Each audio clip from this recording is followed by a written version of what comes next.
The supporters of Proposition 8, the gay marriage ban in California, are now fighting in the California Supreme Court to void the 18,000 gay marriages that had already been performed before the ban was enacted.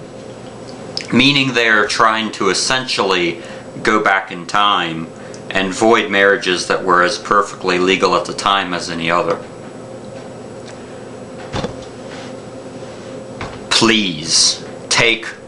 1 minute to think about how you would feel if you had your dream wedding to the person that you love, only to have complete strangers come along a few months later and tell you your marriage does not exist anymore, and for all intents and purposes, basically never happened. Now multiply that pain a few times by imagining you waited your whole life to see your dream of simply being allowed to get married realized, not knowing if you would ever see it happen in your lifetime or live long enough to be able to say, I do, to the person that you love.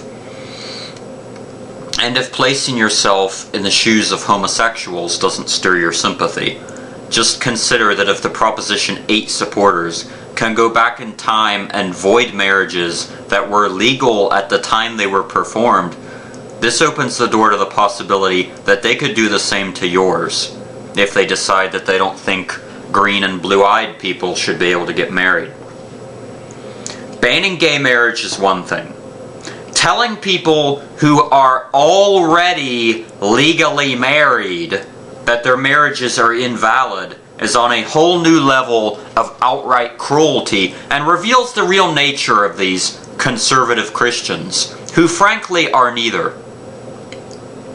Do they practice their supposed Lord Jesus Christ's lessons of "Judge not, lest ye be judged, and let he who is without sin cast the first stone"?